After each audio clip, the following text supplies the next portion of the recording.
something that's very important, what we're doing, very important. Dating back to the administration of President Dwight D. Eisenhower, this council has championed the vigor and strength and vitality of the American people. Today, we continue that very proud tradition. This group is led by two-time major champion and one of the greatest players in the world, one of the highest ranked, and he just had a phenomenal Open Championship, as you probably saw, shooting one round that wasn't so good, and then he came back with about a 65 or something. He was getting a birdie on every hole. They were worried he might not make the cut, and he made the cut by about 200 strokes. It was pretty amazing, and he had a great week, actually. And he's also the longest hitter of a golf ball, I think ever, but, you know, they say ever. I would say ever. And the longest in the world today, and it's Bryson DeChambeau. He's a great guy, been my friend for a long time. And from his storied amateur career, where he won the U.S. Amateur, I think once or twice. Did you win it? It was once, and then the NCAAs as well. Okay, you won a lot of other championships, but U.S. Amateur champion. And then, as you know, he won at Wingfoot, won the U.S. Open and Pinehurst. And Bryson has always been a phenomenal ambassador to sports and to golf, but generally to life, in my opinion. He's a smart guy and a good guy, great guy, loves our country. We're also pleased to be joined by Secretary of Health and Human Services, Robert F. Kennedy, Jr. Bobby, you do a great job. He's got some big things happening, and he's got some big statements to be made very shortly in terms of, over the next few months, in terms of what they've been doing and finding answers to some very, very important questions. Secretary of Education, Linda McMahon, who's phenomenal, wherever you may be, Linda. Hi, Linda. What are you doing back there? And look, you've been reading about her exploits and the job that she's been doing, and we're very proud of her.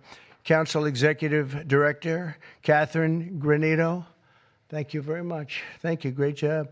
And several other new members of the council, including J.D. is here, our fantastic Vice President, and Scott Bessent, and we're making a lot of deals. We're making deals for trillions and trillions. Nobody's ever seen anything quite like it. We just made a couple of others a little while ago. I don't know if you'd be interested right now. I won't even bother telling you. This is about sports and about health. One of the best defensive players ever, I think probably acknowledged to be the greatest defensive player in the history of the NFL, a friend of mine for a long time. Too long, right, Lawrence? Lawrence Taylor, he's an incredible guy. And just been my friend a long time, haven't we? Huh? Knew him forever. One of the most accurate kickers in NFL history, a young guy still. He can kick it long. I think I guess he's considered the best there is in the business, Harrison Butker. So, Harrison, where are you, Harrison? He's a handsome guy, by the way. It's usually not my thing, but he is a good-looking sucker. One of the truly greatest golfers ever to play on the LPGA Tour. A lot of people say the greatest female player ever, and a lot of people would say just one of the best players ever. She's phenomenal. I've played a lot of golf with Annika Sorenstam, and she's amazing. Just had an really storied career. Hall of Famer, easily a Hall of Famer, by the way, right at the top of the list. So it's great to have you with us, Annika, and say hello to the family. Then she was here not so long ago with Gary Player, where she got the Presidential Medal of Freedom, and so did he. He's won 168 tournaments and 18 majors, 9-9, and she's the same in terms of the women's game. But that was a great time. It was a great honor to give it to you. You really deserved it. It's the highest medal you can get outside of the Congressional Medal of Honor. That's the military version, and the other is the Presidential Medal, and you got it. So thank you very much. 14-time WWE World Champion, and he's a man who you're not going to mess around with. Even Bryson said, I think I'll take a pass on him, right? You're going to take. And he's another one who's been my friend for a long time. He's really an amazing athlete. Triple H. Here he is. Oh, that's still very strong. He's a strong guy. And it's great to have you. And you felt very strongly about this, about the council. 100%. Yep. Well, it's a great honor to have you. Offensive lineman, NFL, very respected, very smart. Cody Campbell. Thank you, Cody, very much. Thank you very much. in addition to the people here, we have other council members that want to just pay their respects. One of the greatest players and athletes ever. You could say, when you look at records, there's probably nothing like it. Tiger and Jack. This is Jack. Tiger was here not so long ago getting the Presidential Medal of Freedom also. He's a fantastic guy. And on the council, we have Jack Nicklaus, and he sends his regards. We have Gary Player, one of the greats. Nellie Corder, who's a phenomenal young, I think you'd say great young player. Annika, right? She's a fantastic person, too. NFL icons, Tony Romo, also a great football player. Quarterback, also a great golfer.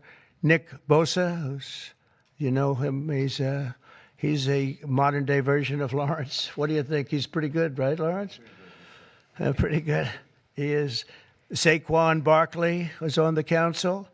And Tua Tagovailoa, the quarterback, who is really, he's been fantastic. He's been, when he's not injured, he's great. He's got to stay healthy. But he's a great guy. NFL Commissioner Roger Goodell is on the commission. NFL Commissioner Gary Bettman, and the great one Wayne Gretzky is on, and a man who also received the Presidential Medal of Freedom, Mariano Rivera. And when I looked at his record, it was unbelievable. The Sandman. My wife said, "Why do they keep playing the Sandman when he walks in?" And I said, "Because he just puts the batter to sleep." He was great. When you look at his record compared to second, and Raleigh Fingers was great, and he was really great. But when you look at the record, boy, Mariano had a record. I've never seen anything like it. He was so high up. The order that I'll sign today in a few moments directs the council to develop strategies to improve America's physical fitness and renew the American spirit, excellence, competitiveness, and sportsmanship. To that end, I'm pleased to announce that we're officially restoring the Presidential Fitness Test and the Presidential Fitness Award, and it's going to be a very big thing. From the late 1950s until the 2013, graduate scholars all across our country competed against each other in the Presidential Fitness Test, and it was a big deal. This was a wonderful tradition, and we're bringing it back. I think Bryson and everybody here wanted to see if we could bring that back, and it's turned out to be very popular to do. My administration's also pressing forward with the important reforms in sports and athletics, and the group behind me and the others that I mentioned and others that I've asked to join. We have many great athletes I've asked to join the council, and we're going to let some of them come in. But they're going to also be working on college football in terms of what happened. It's a mess. What happened? It's what they're doing with college football, and the fans are upset about it, and players are being taken from team after team and being traded around like playing cards, and a lot of money's passing, and nobody knows what's happening. So these people behind me are going to be very much involved in figuring that whole thing out and working on it and trying to bring some sanity to that incredible, not only the football, college sports, very, very bad for women. Very bad what's happening, because now all of a sudden there's no women that are able to get the money that they're talking about. You know, it seems to be going mostly to football, some basketball, and women's sports are being totally decimated. We know that, Annika, you know, with this. It's all going into football, and some to basketball, and everything else is being left behind. And women are being left behind, and lesser sports are being left behind, and the Olympics is being decimated because that was like training for the Olympics, and now we're not going to have that many of those sports left. The smaller sports, they're almost going to be completely wiped out. This is crazy what's going on.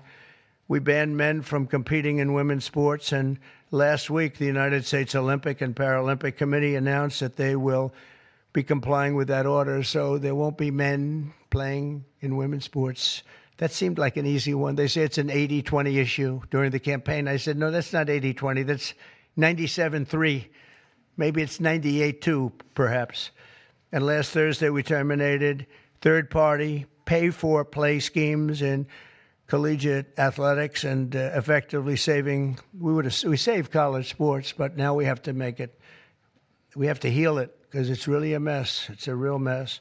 This council will play an important role in shaping these new policies and ensuring that we preserve the American athletic tradition for many generations to come. And in the years ahead, we'll have the chance to showcase our nation's athletic dominance in the world stage as we host the America 250. So we have America 250, and we have, it's going to be incredible, the Patriot Games. But we have the Ryder Cup, we have the President's Cup, we have the 2026 FIFA World Cup. So we have the World Cup here, we have the 2028 Olympics. So when they cheated on the election and they picked somebody that wasn't supposed to be there, I was very upset before that because I got the Olympics and I got the World Cup. I was the one that did it. I can't say I got America 250. It just happened to be 200. I'd like to take credit for that, but I don't think I'll be able to. But we have a big thing coming up. But I was very upset because I got them, and it was skipped an election season. And so it took place in the next term after the term that we were supposed to have. And I was extremely angry. And then when I won, I said, wait a minute, I think I just picked up the Olympics and I just picked up the World Cup. So it worked out sort of cool. But I want to again, thank everybody in the council. They want to work, too. These are people that really, we only do it by request. And people, they want to work and they want to make things better. And I hope they can make college sports better. They can heal it. They can find a solution. It's not going to be that easy. But you have a lot of smart people. So I'd like to begin by introducing Bryson to say a few words. And then we'll have Triple H, and we'll have a couple of other people say something. And then I'm going to sign that good-looking couple of pieces of paper. And it means a lot. It's going to be a very important council, and thank you all for being here. Bryson, please. Thank you, everybody, for being here. And first off, I'd like to say thank you to President Trump and Vice President Vance for your support and this initiative and council. And to be honest, I never would have thought that this opportunity would have been here right at our doorstep. We have an opportunity at being the 70th anniversary of the President's Council on Sports, Fitness, and Nutrition to literally change the fabric of kids' lives. And our first initiative is to bring back and reignite the President's Fitness Test, and then also reestablish some key other metrics on guidelines around building some communities, and also, again, with the President's initiatives around college, we think we can help in that regard too. But we've got a great established council with us that we believe we can change the fabric of our communities and kids' livelihoods for the future generations that are to come. I can't thank you guys enough, and looking forward to making massive changes in kids' lives and in our America's future. Thank you. Thank you. First of all, I'd like to say the same. Thank you to President Trump. Thank you for this honor. I'm humbled by it. I'm truly honored to be on this. Vice President Vance, thank you very much. Secretary Kennedy, truly appreciate all that everybody is doing for the health and wellness of the entire country. For me, since I was 14, this has been such an important part of my life. Health, fitness, sports, nutrition, all of it. I think learning that at a young age sets you up for success in life. And without it, you're at a lesser place for it. So I look forward to the opportunity to do this. I look forward to the opportunity to help make our youth healthy, help get them engaged in sports, and let them learn what it takes to be successful in life. So thank you very much for the honor. Thank you. Very much. Thank you. Bobby, please. Thank you very much, Mr. President. In December of 1960, a month after he won the election, my uncle, who was about to be president, wrote an article for Sports Illustrated called The Soft American. And he was lamenting the fact that America had prided itself on its beef jerky toughness, and that we were losing that. We were falling behind Europeans. We were falling behind other nations. And he was signaling with that article that he was going to make physical fitness of our kids the centerpiece of his administration. And I'm so grateful to President Trump for bringing back this tradition. I was talking to Paul before we went in here.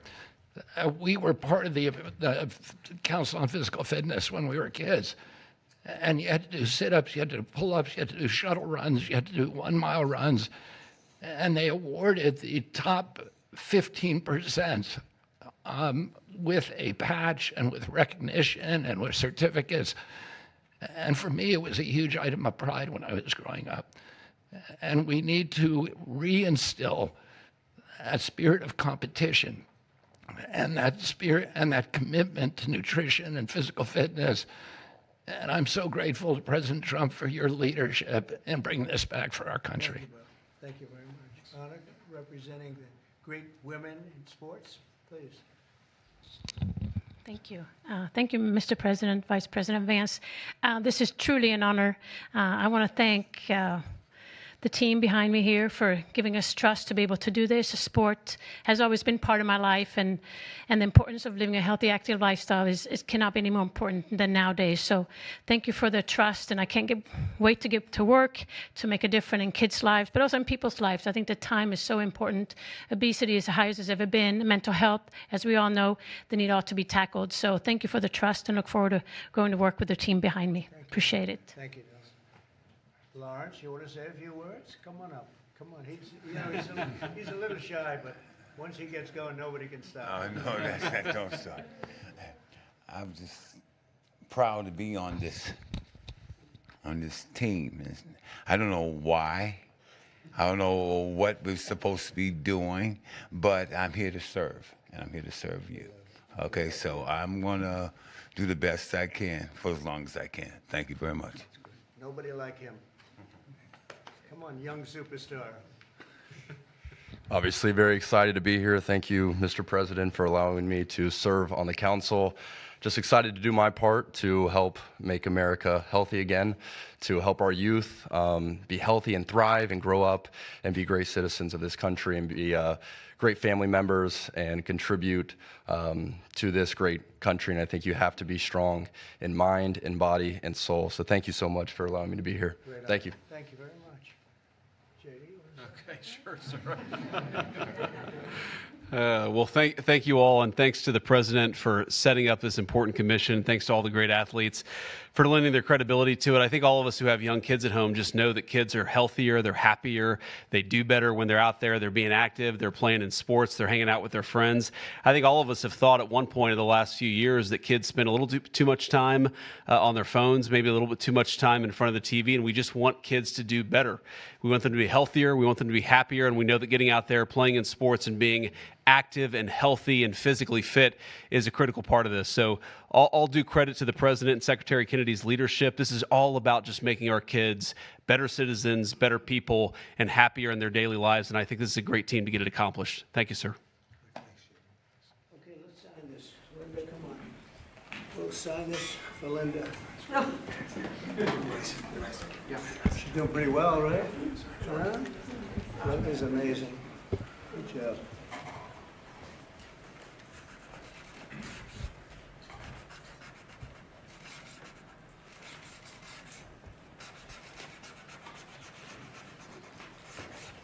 Okay, we got it. I think we're good.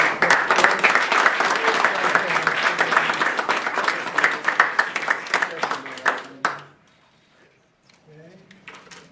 We'll pass them around, please. Okay, here you go. Thank you. Okay. That is not signed with an auto pen. There's no auto pen. We don't want auto pens in the White House. Okay? Any questions, please? About, I think probably. What has sports meant to you? And did you have a sports hero growing up? Maybe Lawrence Taylor. I don't know. It could be Lawrence. Or I know him so well. Well, a lot of sports heroes. I have. It meant a lot. I was always a person that loved playing sports. I was good at sports. When you were really focused on sports, you thought about nothing else. There was nothing else outside. It kept you. And to an extent, this is one of the reasons I like golf. You get away for a couple of hours. I play quickly and get through it. And for 2 hours, you're not thinking about all of the nonsense and all of the important things, frankly. But cleans your mind. No, I think sports is so important. I think what this council is doing is going to be very important, and it gives you a little exercise, sometimes a lot of exercise. It's a great thing. It's a great thing. Sports are, you learn about people and you learn about how people compete. Now, it doesn't mean that if somebody's not a good athlete, a lot of people just are not good athletes, so they can't compete. But you learn about people playing sports and playing sports with and against some. So I've always loved it. It's been very important to me. These people are, inspirations. These are the top people in their individual sports. The council itself, I mean, they have some of the greatest champions, for the most part, the greatest champions in their sport. So they really understand sports, and understanding it's very important. Thank you for the question. Yeah, please.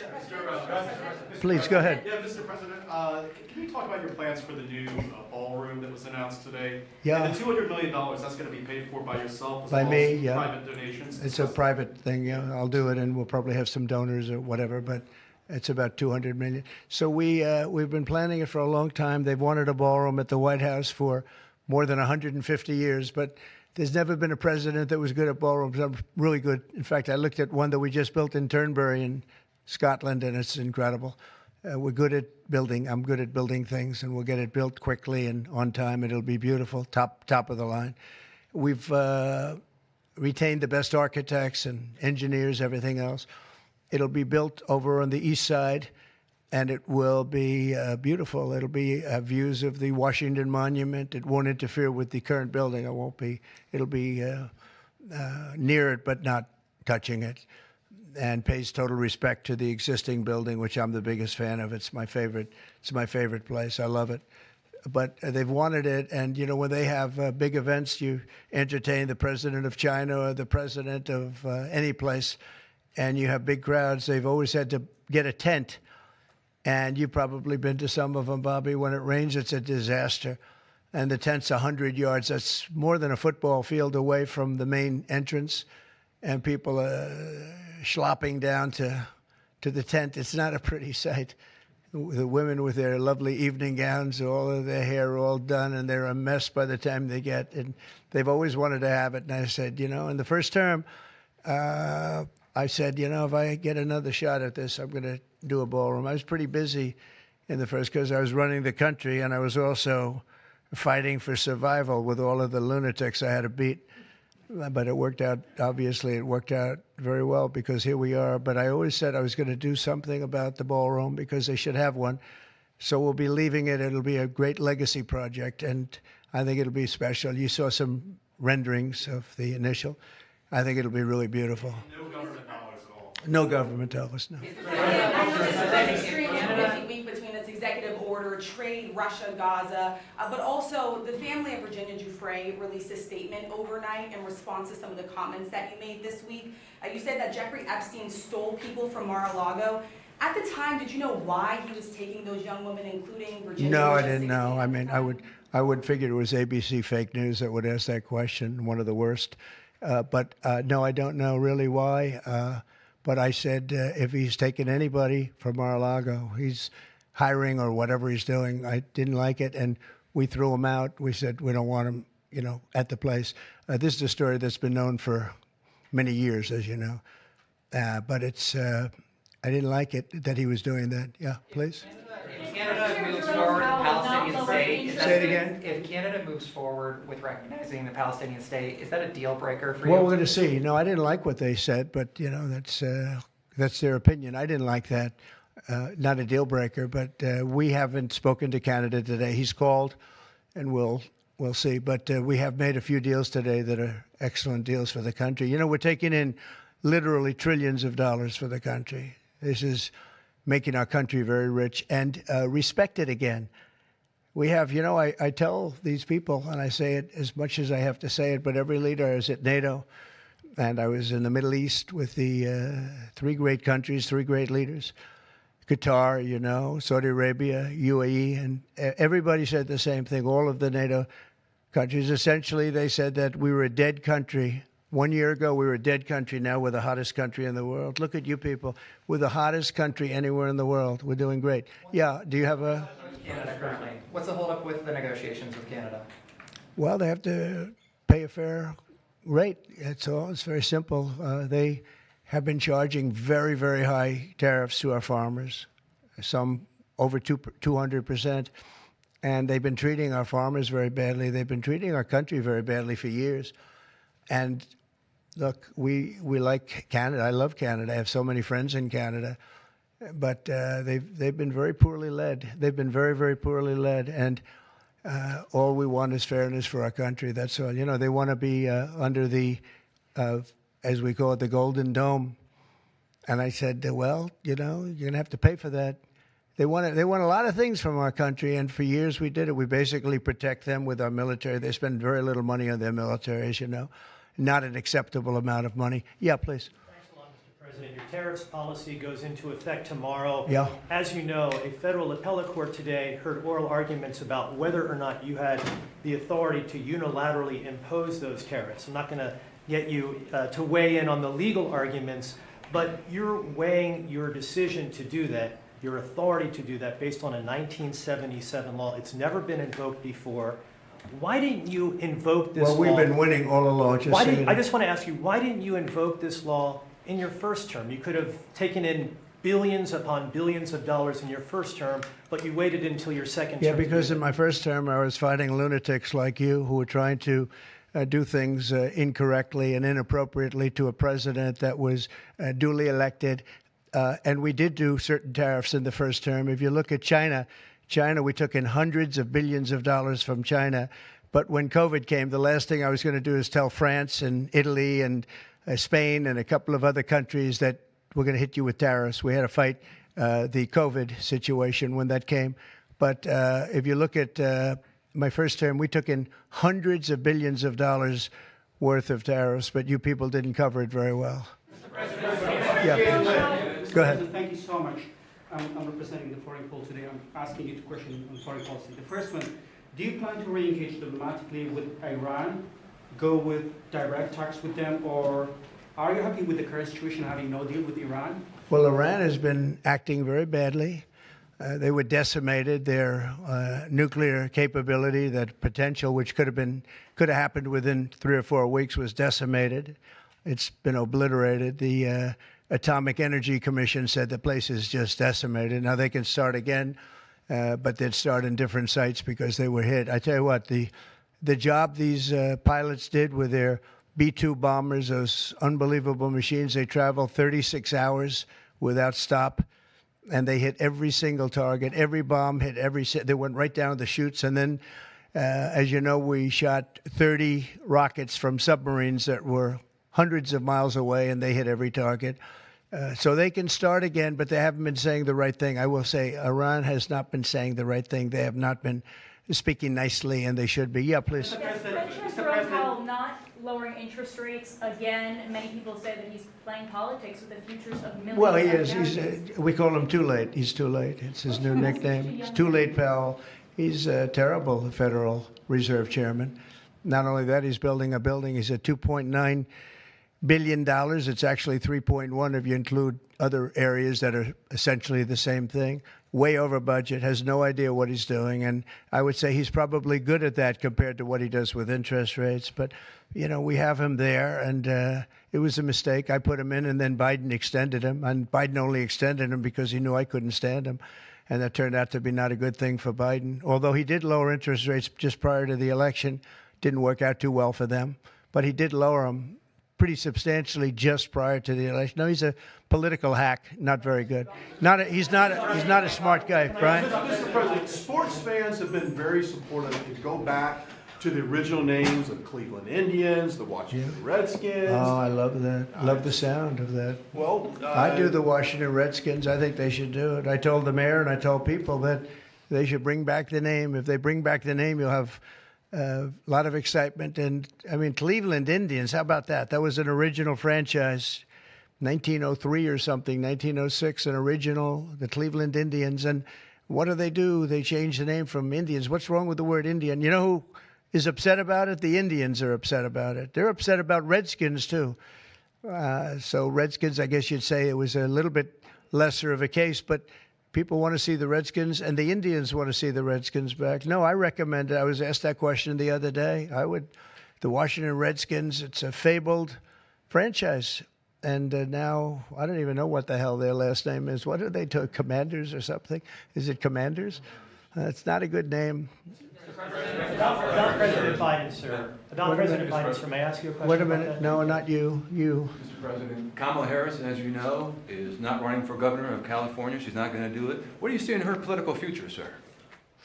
Well, she can't speak. She can't talk. She can't do an interview. I thought it was a very strange campaign that we had. But, you know, I had two of them. We were up by like this massive number of points on Biden, and they said, let's change to Kamala. Nobody knew who Kamala was. Nobody knew her last name, Harris. They said, we're going to get Vice President Harris. Everyone said, who the hell is Harris? They only knew her by the first name. But no, I thought she was a terrible candidate. Look, don't forget, she didn't really get the nomination. I mean, that whole nomination was strange. She was the first one out. You know, she took a good amount of points with her when she announced, but nobody knew her. And once they got to know her, she dropped out very shortly after she started. And she started with a pretty good, you know, she was like in second or third place. But I don't know. I mean, I wouldn't call her a skilled politician. Would you? She's also coming out with a book. Any plans to buy it? I don't know. I think I'm going to buy it. I'd love to see it. No. I'd find it. Look, I find everything in politics interesting. I sort of enjoy politics. She wasn't a skilled person. You know, you have skilled politicians, really skilled politicians, and then you have some that aren't. And she was put in a very tough position, I think. She did have a 6-week honeymoon. They told me, the pros said, you know what, she's going to have a 6-week. And she did. She was like untouchable in terms of everybody thought great. But she didn't do any interviews or anything, which was strange. Not even friendly interviews with friendly reporters like her right there, a really friendly reporter. And you know what happened? People said, what's wrong with her? Why isn't she doing? She made a mistake. She should have done interviews. She didn't run a great campaign, but we beat Biden, and then we had to beat, nobody's beaten two. I had to beat two. That's like Dana White, the great Dana White has a fight, and he has a fighter that's getting the hell knocked out of him. They say, well, let's take him out and put somebody else in. Didn't seem fair to me at the time, but where are we? We're in the White House. So, I mean, you know, so it worked out. Very serious question here. Russia today hit Kyiv with missiles and drones, more than 100 people, kids. I think it's disgusting. Russia, I think it's disgusting what they're doing. I think it's disgusting. This is Biden's war. It's not my war. But I said if I get in, I'll try and get the thing stopped. But I think what Russia's doing is very sad. A lot of Russians are dying. You have a lot of Russians. More Russians are dying. But Russians are dying. Ukrainians are dying. You know, the United States isn't really involved in that war. It shouldn't be. And by the way, I made a deal with NATO where NATO pays us for everything that we send. We send them ammunition, missiles, etc. And we're not paying anything for that war. But I will tell you this, it should be stopped. It's a disgrace. And the ones that are dying are they're losing 7,000 now. It was 5,000. They're losing now 7,000 soldiers a week, Ukrainian soldiers and Russian soldiers. And they're also losing people now in the towns and cities because Putin's hitting them with rockets. No, I think it's disgraceful. You have a 10-day deadline. You imposed a 10-day deadline. Yeah, we have about 8 days. So, yeah, we're going to put sanctions. I don't know that sanctions bother him. You know, they know about sanctions. I know better than anybody about sanctions and tariffs and everything else. I don't know if that has any effect, but we're going to do it. Europe is extremely upset. But this is a war that should have never happened. This is a war that wouldn't have happened if I were president. And this is Biden's war. This was a stupid war to get into. Should have never gotten into this war. Steve Witkoff is traveling to Israel. Yeah, going to Israel, and then he's going to Russia, believe it or not. Representative Marjorie Taylor Greene has said that what is occurring there is a genocide. Do you agree? Oh, it's terrible what's occurring there, yeah. It's a terrible thing. People are very hungry. You know, the United States gave $60 million for food, and it's a shame because nobody, you know, I don't see the results of it. And we gave it to people that, in theory, are watching over it fairly closely. We wanted Israel to watch over it. Part of the problem is Hamas is taking the money and they're taking the food. But we gave $60 million a couple of weeks ago. Nobody said anything about it. Nobody said thank you, but I didn't need to thank you. I just wanted the people to get fed, and we're helping out financially with that situation. It's a terrible situation. So just to conclude, I want to thank everybody for being here. I want to thank you for being here. This is a great group of people, and it's a good feeling. You know, when we first came to office, this country was really in trouble, and now we're rich as hell, and we're doing amazing things, and we really are. We're the hottest country in the world, and I like that. Thank you very much, everybody. Thank you. President, can I ask you about lighter, Mr. President? Can I ask you about lighter?